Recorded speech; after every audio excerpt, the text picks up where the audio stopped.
लेकिन सड़क किसने बनाई है, एक्सप्रेस किसने बनाया है, मेट्रो किसने बनाई है? जैसे लगता है आपने सैफई की जमीन बेच करके ये सब बनवा दिया है। तुमने घर के अपने पिताजी से पैसा लाते हो बनाने के लिए? तुमने राशन काटा है तो पिताजी क्या बात है? कोई बात नहीं। बैठिए, आप भी बैठिए, राजेश जी आप भी बैठिए, सब लोग बैठे, आप भी बैठिए, सब लोग, नीम जी बैठिए, राजीव बैठो।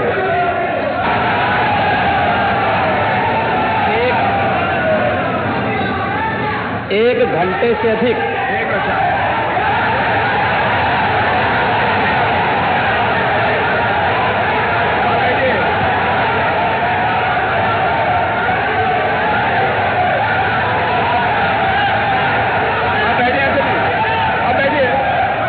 माननीय अध्यक्ष जी, नेता सदन खड़े हैं माननीय, आप अनुमति दे चुके हैं, उसके बाद ये शोर शराबा ठीक नहीं है, ये उचित बात नहीं। अध्यक्ष जी, 1 घंटे से अधिक पूरा सदन माननीय नेता प्रतिपक्ष को सुनता रहा।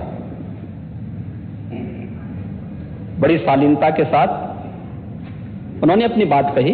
विपक्ष के नेता का जो दायित्व था, उन्होंने अपने कर्तव्यों का निर्वहन किया। हम लोगों ने सुना।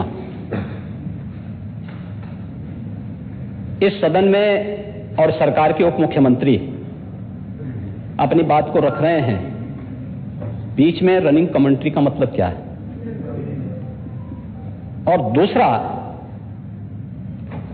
एक सम्मानित नेता के खिलाफ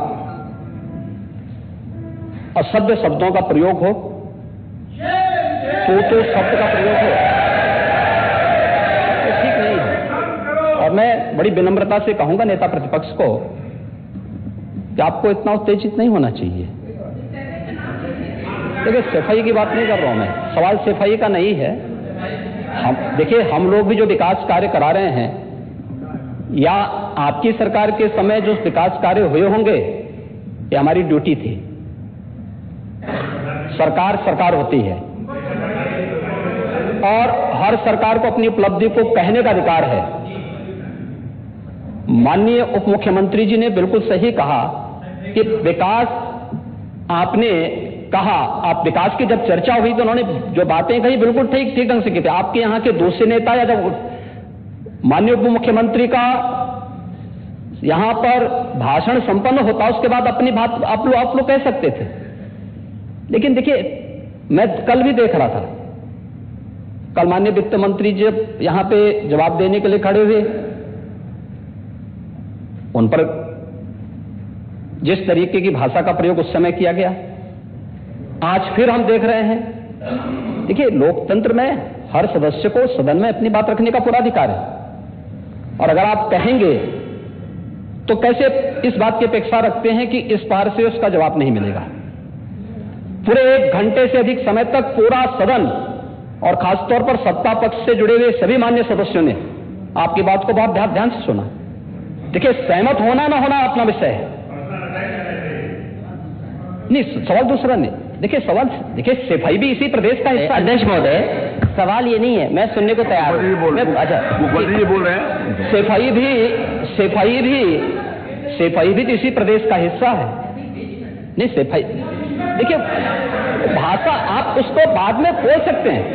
देखिए, हमारी सहमति असहमति हो सकती है। देखिए, हमारी असहमति असहमति हो सकती है किसी बात पर, हम बाद में इस बात को करेक्शन करा सकते हैं। लेकिन तो मैंने शब्द का प्रयोग नहीं किया जाना चाहिए, और किसी भी असभ्य भाषा का प्रयोग नहीं होना चाहिए। और मैं माननीय अध्यक्ष जी से अनुरोध करूंगा कि अगर इस प्रकार की शब्दावली प्रोसीडिंग का हिस्सा बनी है तो कृपया उसको हटवा दें, क्योंकि ये गलत परंपरा होगी और मैसेज का देश के अंदर खराब जाएगा। हमें हमेशा इस बात को ध्यान में रखना होगा, सदन की मर्यादा का ध्यान हर हाल में बनाए रखना होगा।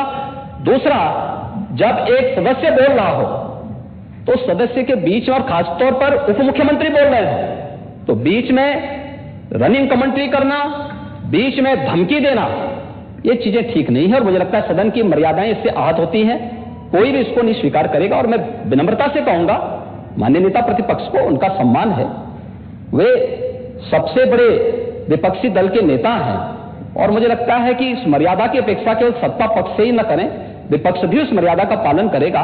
तो दोनों का सम्मान बना रहेगा, और ये सम्मान दोनों का बना रहे। देखिए, सहमति और सहमति लोकतंत्र की ताकत है। या आवश्यक नहीं, हम ये नहीं कहते हमारी बात से सहमत हूं, या मैं ये भी नहीं कह सकता कि मैं आपकी बात से सहमत हूं। जब मेरी बारी आएगी, मैंने तो पूरे 1 घंटे तक आपकी बात को सुना। मेरी बारी जब मेरे दल की ओर से मेरी बारी लगाई जाएगी, मैं उस दिन अपनी बात को यहां पे रखूंगा। मैंने आपके पूरे भाषण को इसीलिए सुना ही नहीं, प्रोसीडिंग मंगाऊंगा, फिर देखूंगा, उसका पूरा जवाब भी दूंगा यहां सदन पे। और मैं उम्मीद करूंगा कि सभी विपक्षी नेतागण उस दिन यहां पर हमारी बात को भी सुनेंगे। लेकिन एक सरकार के वरिष्ठतम नेता में से एक और उप मुख्यमंत्री, जो लगातार दूसरी बार उप मुख्यमंत्री हो रहे हैं, उनके द्वारा अपनी बात को रखा जा रहा हो, मुझे लगता है शालीनता से हमें सुनना चाहिए। अगर हमें लगता है गलत हो रहा है, देखिए बहुत सारी चीजें, अगर हम भी इस बात को कहते, बहुत सारी चीजें नेता प्रतिपक्ष भी ऐसी थी जो आपत्तिजनक हो सकती थी, हमने सुना। नहीं, हमें जो स्वीकार करना होगा स्वीकार करेंगे और उसका जवाब देंगे भी, लेकिन बीच में इस तरीके की उत्तेजना दिखाना उचित नहीं है। देखिए, माहौल इससे खराब होता है, अनावश्यक रूप से बाहर मैसेज खराब जाता है।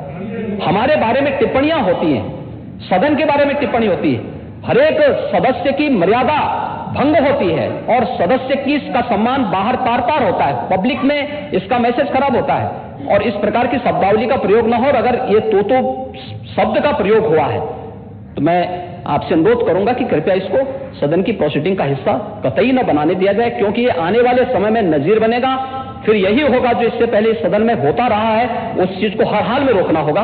और मैं आपसे विनम्र अनुरोध करूंगा कि ये रनिंग कमेंट्री, बीच में धमकी देना, ये चीजें बंद होनी चाहिए। अच्छा होगा कि कार्रवाई को दिखवा लूंगा। धन्यवाद। मैं कार्रवाई को अध्यक्ष महोदय, जो बात अगर नेता सदन ने कहा कि कोई अनपार्लियामेंट्री लैंग्वेज या वर्ड्स आए तो उनको निकाल दिया जाए, मैं भी सहमत हूं।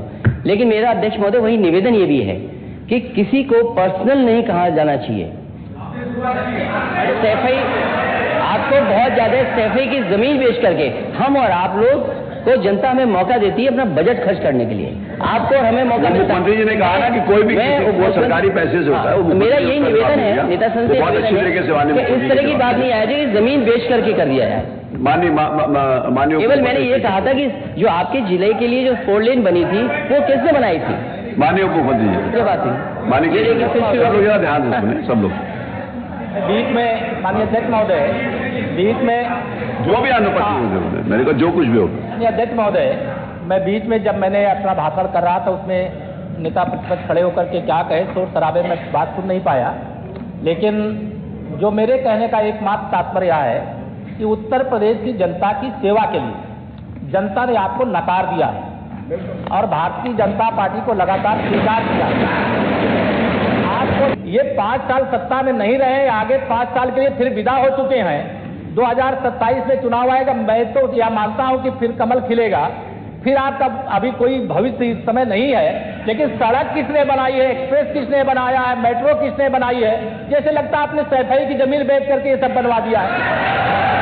तुमने घर के अपने पिताजी से पैसा लाते हो बनाने के लिए, तुमने राशन काटा है तो पिताजी क्या बात है।